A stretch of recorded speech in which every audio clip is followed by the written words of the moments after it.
So we are talking about my favorite thing tonight, which is factual-based disputes, and this is a very, very, very important video. So don't just watch 1 minute of it, don't just watch 5 minutes, watch all the way until the end, because I promise you this is something you don't know. I promise you this is something that you don't know. Now, just as a side note, please, please, please, please, please, if you can, if it's feasible, if it's within your means, please stay home. Even if you live in an area that is no longer locked down, or that, you know, they're lifting restrictions and everything, please stay home.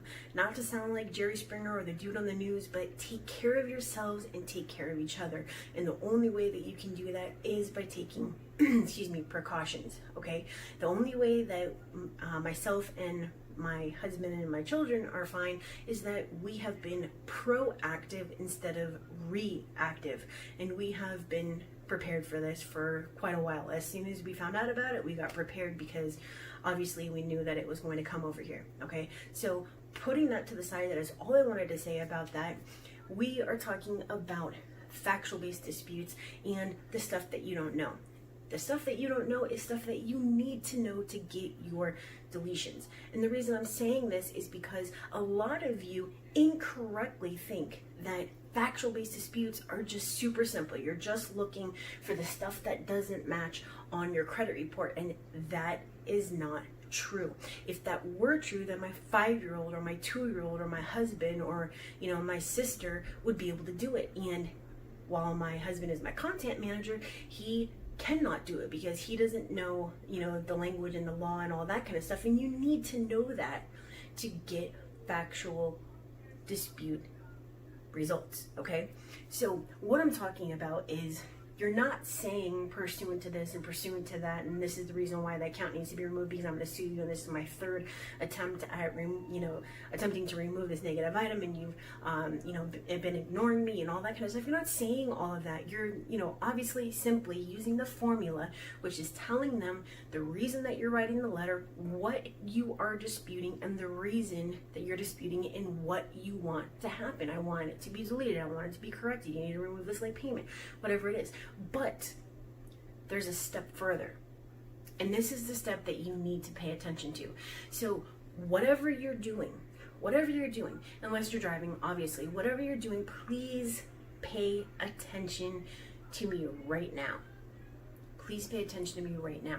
So yes, I ramble, yes, I go out on off on tangents and everything, but I'm not reading from a script. I'm doing this with my notes that are in my head and the stuff that I wrote on the board, and that's it.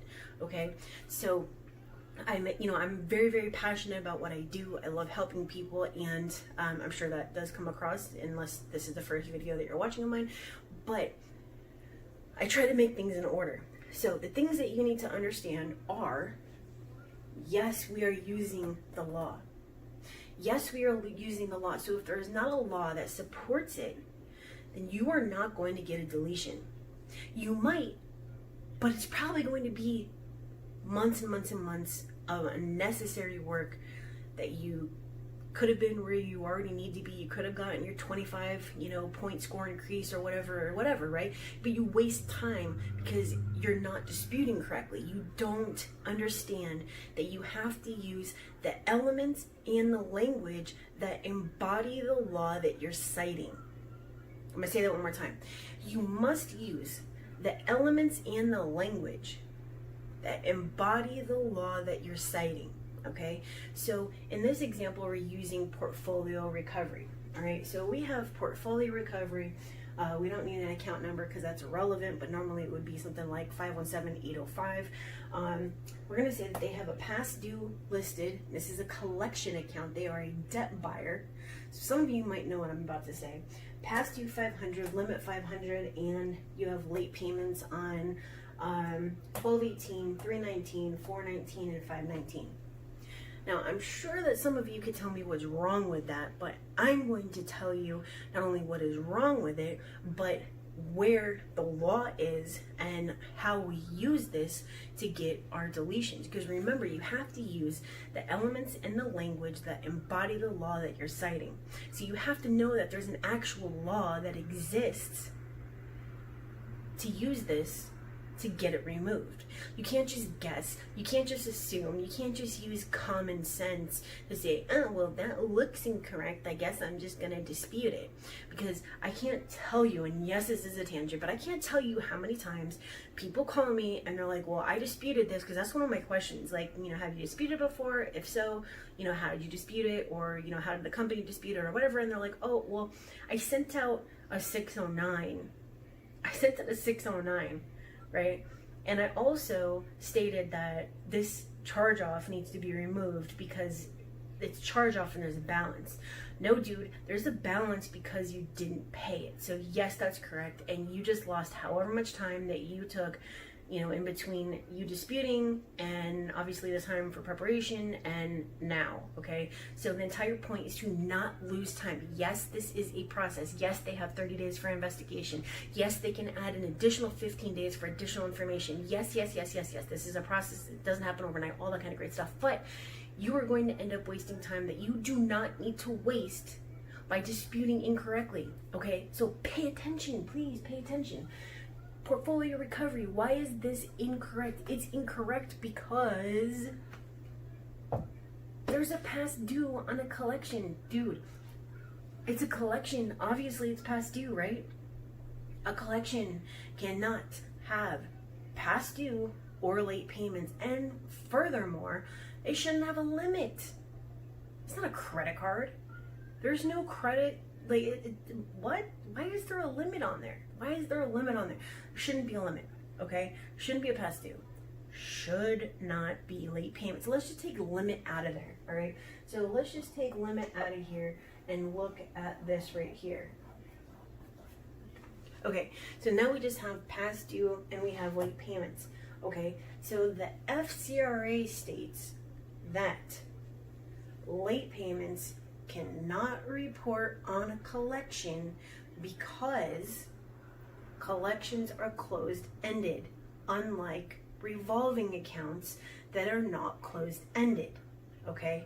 So it cannot have a past due. It cannot have late payments. So when you go and dispute it using the elements in the language that embody the law that you're citing directly from the FCRA without stating, you know, pursuant to section 1681, pursuant to section 611, pursuant to section 609, pursuant to section 604, pursuant to section, you don't have to state any law. That is not your job. You are not an attorney. I mean, unless you are, right? You always hear me say that, unless you are. Even so, you are a regular person. You need to dispute as such, but using the language and the elements that embody the law that you're citing, which in this case would be the FCRA. In the FCRA states that you cannot have late payments on there. So this is what your dispute would look like. Portfolio recovery account number 517805 or such. Delete this account because you report late payments on X date, X date, X date, and X date.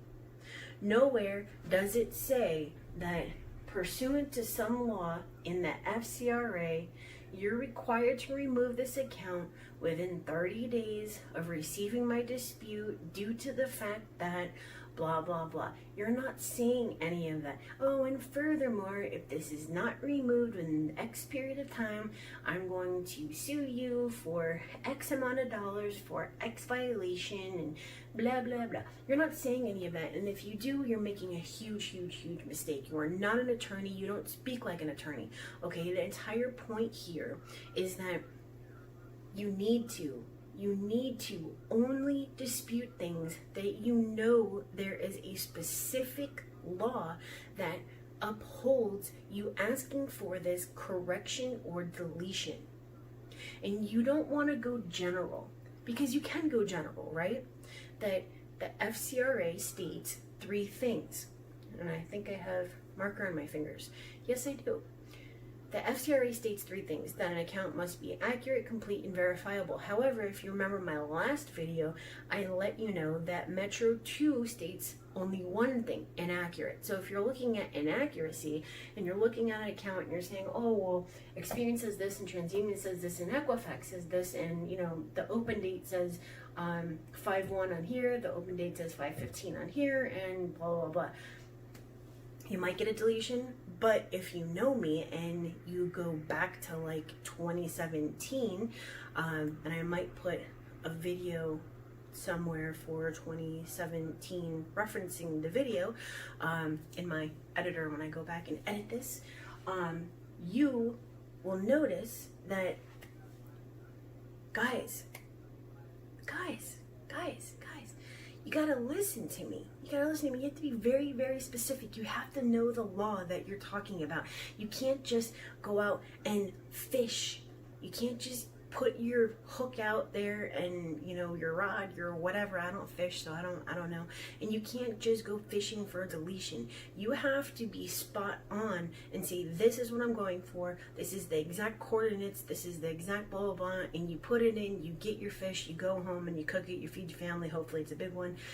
You're not just casting it out and hoping that the thing that you're asking for is going to come to fruition, because that doesn't happen. If you don't understand the hierarchy, if you don't understand the process, if you don't understand how investigations work, if you don't understand how you're supposed to dispute things, you're not going to be successful.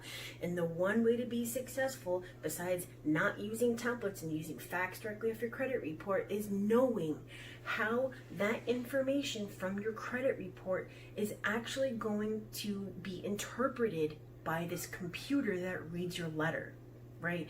So that's an entirely different video and goes with the investigation videos. But remember, a computer is reading your letter and it needs to change your dispute reason into a 2 or 3 digit code. It's all about automation. Once again, another video, right?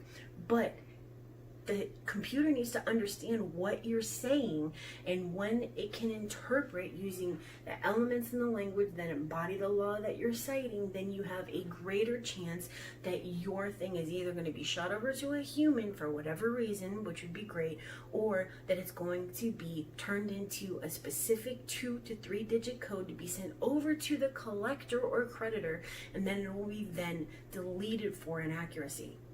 Okay, so sorry to burst your bubble, but there is no person that opens your mail and takes the time and reads it and says, oh, well, Bob sent the letter, and, you know, Bob says that, you know, pursuant to section blah, blah, blah, that this account needs to be removed. And, oh, my God, because they know their law, we definitely have to remove this. So, you know, we need to remove this account and this account and this account. And it doesn't matter that it totals $150,000. No, we need to remove it. And we're also going to make it so that he doesn't have to pay it. No, it doesn't work like that. Maybe in a perfect world and all that kind of stuff, where there's no automation and, you know, everybody's like all buddy-buddy and all that kind of stuff. But we don't live in a world like that. You have to understand the world we live in right now. If businesses that have perfect credit cannot go out and get their loans that they need to pay their employees so that those employees can pay their rent and feed their children, then why do you think that after screwing up your credit, whether small or large, that you are going to be able to go and easily screw over the system again by fixing your credit overnight and doing it all over again? It doesn't work like that. And no, I am not judging you. I am not judging you. I have been in this position before, but mine was way worse. And I can say this with a lot of confidence. My credit was way worse than yours either is currently or was, okay? So I understand. I've been there, and that's why I can say these things, because I'm saying it to help you, okay? So unfortunately, it doesn't work like that. There's a process to this, and this process, this investigation process, this entire system was designed to have you fail. And what I'm saying is that the bureaus are nothing but a complaints department. They receive 10,000 letters per day per bureau. Okay, obviously do the math. 10,000 letters per day per bureau. Yours doesn't go to the top of the pile. Yours doesn't go ahead of the 10,000 letters that they received the day before, or the day before that, or the day before that. Yours doesn't go directly to the VIP department, because you're not the president. You're also not, you know, on America's freaking top 5 FBI, you know, most wanted list, and you're also not Jay-Z and Beyonce. You get what I'm saying? So you're not going to go have a human. It's going to go to a computer. The computer's going to read it and attempt to, you know, interpret it. If it can, it'll turn it into a 2 to 3 digit code, and you want it to interpret it correctly. You also don't want to receive a letter from the Bureau saying that we cannot understand the nature of your dispute, okay? So this is why this is very, very, very important. The bureaus are first going to tell you, we don't understand, you didn't send your identification, you know, blah, blah, blah, blah, blah, blah, stall tactic, stall tactic, stall tactic, stall tactic. But eventually, they're going to do their job because they have to. And this is going to be after you've banked those months and you have the proof and you've got proof of your violations and you have your dispute letters, and you're going to be able to say, hey, look, I did this, and this. Now I'm taking it to the next level because I have exhausted all of my remedies. Okay? And I have another video that specifically goes over that. I have exhausted all my remedies, and now I need to take it to the next level. Right? And you don't get there by doing all of this. Section 623, Section 611, Section 609, 1681, 605. All right? You need to exhaust your remedies to be able to get to success. And it's the same with the court system. It's the same with child support system. It's the same with all those other systems out there that are designed for you to fail. But this is even more so with credit, right? Because the bureaus know that all they have to do is piss you off enough, ignore you enough, push you off enough, scare you enough, and you're going to go away. Because you don't have the patience, because we live in a microwave society. They know that that's all they have to do to make you go away, and it works. I see it all the time. Even with my own clients. I actually have articles in my knowledge base that goes over this because so many people get so frustrated. And it's like, dude, this is not an easy thing. Anything in life that is worth having is not simple. It is not simple, and especially right now when you need your credit. There are people that are hungry, that are losing their homes, that can't feed their children, that are worried about every single thing under the sun financially and health-wise, and people are dying and all of that. Why would it be easy to fix your credit? Right now, it's imperative to fix your credit, to have your credit, to be able to fall back on something. I bet you wish you had not screwed up that $500 credit card or that $200 credit card, because it would come in handy right now, right?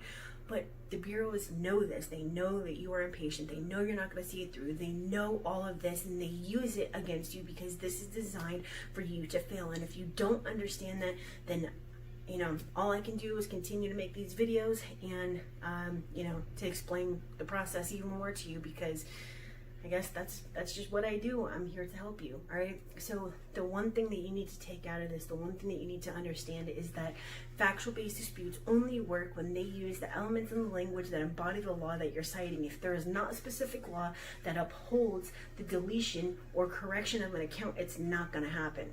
You do not get it by just saying, this and this is not the same. It's not the same, so it needs to be removed because it's not the same. See, I didn't realize that back in 2016, back in 2017, and even in 2018, that I wasn't explaining this correctly, right? I had to understand the way that my viewers and my subscribers understand it for me to be able to help you guys, because obviously it makes sense to me, but just because it makes sense to me doesn't mean it's going to make sense to you, okay? That's why I have a content manager who tells me that, dude, that doesn't make any sense. You have to explain it better. You have to break it down. And that is what I'm doing. All right, so that is the end of this video. You have to, it is imperative. It is imperative for you to get to your success, to understand this information. All right, so next time that you go and write your disputes, make sure that you are disputing something. Number one is the biggest ammo that you have available, and that number two, there is something that specifically,